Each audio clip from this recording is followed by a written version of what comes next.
quick update on how this car has been running. Every year I take the car out. I generally don't like to drive it in the winter. I'm trying to like really keep this car as clean as fresh for as long as possible. But every year I'll take this car out and I'll just review where the car is running. So this is a quick snapshot of the first log really that I did after making some adjustments.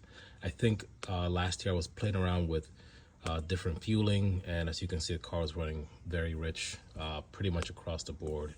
I'll try to zoom in here. This is kind of like a full throttle pull, and so I mean, what I didn't see was knocking like when I was, you know, in the high cam full throttle, but it was still running kind of rich, and it's just spotty all over the place. So what I do is generally like I'll take a few logs, make a few adjustments on fuel, mostly fuel, and maybe ignition if I see that there's an issue with knock. On this particular run, it's not a run, it's like this is like my commute to work one day. Knocking was still kind of high. I noticed that it was mostly in the 30-degree cam or the 15 when I was sort of applying some load, like I don't know, let's say 3-4 psi, between 2,000 to 3,000 RPM. So what I'll do is, for example, here I have my logs. I have a year, 2025, and these are my calibrations essentially. So it took me about 4 or 5 revisions to get everything cleaned up. I'll open up one of the logs here. Quick drive after cal. Date modified.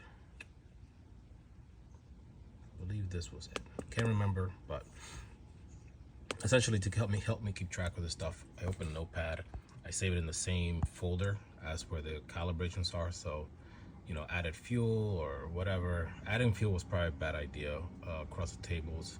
I noticed that after cal 1.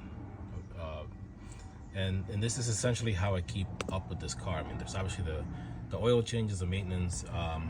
At this point, I'm really just running 94 octane, which Stone Cold claims is at my gas station.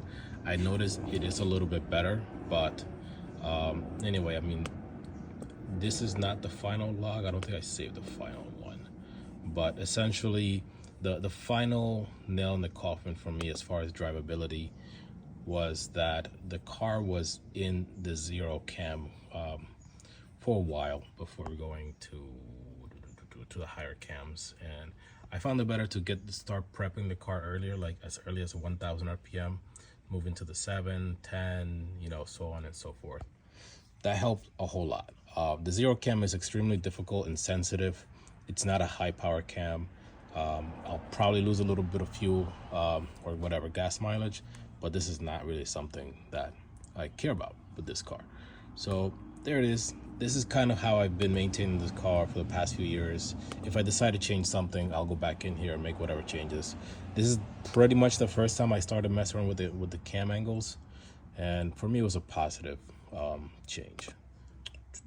Yeah, high cam is locked at 40 because why not? Later.